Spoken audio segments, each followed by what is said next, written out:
మఠాధిపతులు, పీఠాధిపతుల సలహాలు, సూచనలతో సనాతన హిందూ ధర్మ ప్రచారాన్ని మరింత గొప్పగా ప్రజల్లోకి తీసుకువెళ్లేందుకు ధార్మిక సదస్సు నిర్వహిస్తున్నట్టు టీటీడీ ధర్మకర్తల మండలి అధ్యక్షులు భూమన కరుణాకర్రెడ్డి తెలిపారు. తిరుమల ఆస్థాన మండపంలో శనివారం శ్రీ వెంకటేశ్వర ధార్మిక సదస్సు వైభవంగా ప్రారంభమైంది.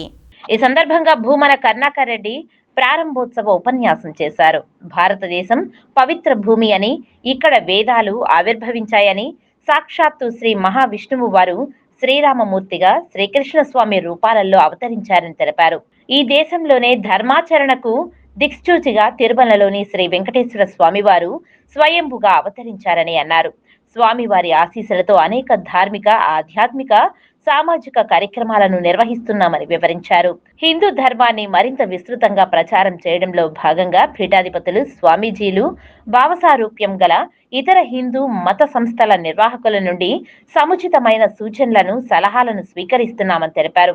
తాను తొలిసారి చైర్మన్ గా ఉన్న సమయంలో 2 సార్లు ధార్మిక సదస్సులు నిర్వహించి పీఠాధిపతులు, మఠాధిపతుల సూచనలు, సలహాలను స్వీకరించి దళిత గోవిందం, మత్స్య గోవిందం, గిరిజన గోవిందం లాంటి కార్యక్రమాల ద్వారా భగవంతుణ్ణి భక్తుల చెంతకు తీసుకువెళ్లామని తెలిపారు. స్వామివారి సంకీర్తనలు, సేవ అందించిన శ్రీ అన్నమాచార్యులు, శ్రీ పురందరదాసు, శ్రీ కనకదాసు, మాతృశ్రీ తరిగొండ వెంగమాంబ పేర్లతో ప్రాజెక్టులు నిర్వహిస్తున్నామని తెలిపారు. స్వామీజీల సూచనలతోనే ఎస్వీబీసీ ఛానల్ ఏర్పాటు చేసి ధర్మ ప్రచారానికి కొత్త అధ్యాయం ప్రారంభించామని గుర్తు చేశారు. వేద పరిరక్షణ కోసం వేద విశ్వవిద్యాలయం ఏర్పాటు చేశామని తెలిపారు.